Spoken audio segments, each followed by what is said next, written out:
ธนาคารอุตสาหกรรมและการค้าจีนจำกัดสาขานครหลวงวิจันทร์ได้มีการเปิดการนำไส้ผลิตภัณฑ์บัตรยูเนียนเพลย์เวียงจันทร์วินการ์ด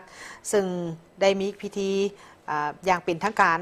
และก็เป็นส่วนหนึ่งในการริเริ่มแนวทางการร่วมมือเพื่อการสำหรับที่สะดวกสบายระหว่างประชาชนลาวและจีน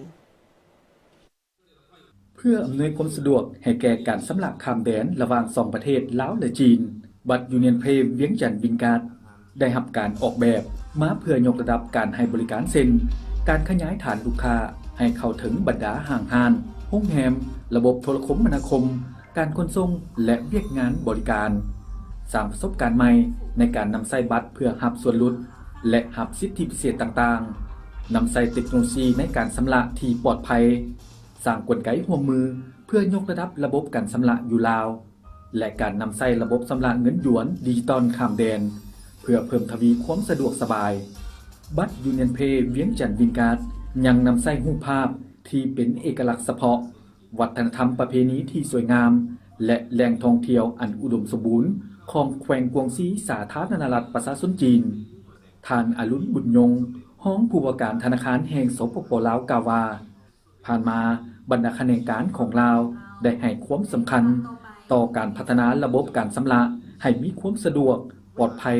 หันการนำใช้เป็นทันสมัยในรูปแบบอิเล็กทรอนิกส์สุขอยู่บรรดาธนาคารธุรกิจในระบบร่วมกันพัฒนาอย่างต่อเนื่องประกอบส่วนเข้าในการสุขอยู่การค้าการลงทุนของ2ประเทศให้มีการพัฒนา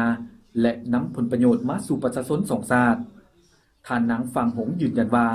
การชำระที่สะดวกสบายแม้นการสุขอยู่อันหนึ่งให้แก้ข้อริเริ่ม1แล้ว1เส้นทางของสาธารณรัฐประชาชนจีนธุรกรรมการเงินก็เปรียบดังการไหลเวียนเส้นเลือดของเศรษฐกิจการค้าเป็นการเสื่อมประสานทางด้านจิตใจของประชาชน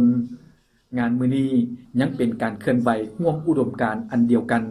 และเป็นการเสื่อมประสานของสองชาติลาวจีนเข้าหากัน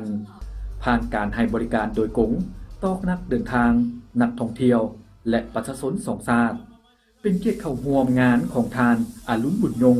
รองผู้ว่าการธนาคารแห่งสปป.ลาว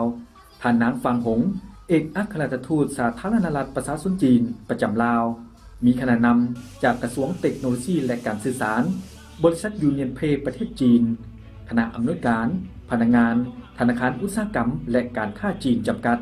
สาขานครหลวงวิจันทร์เข้าร่วม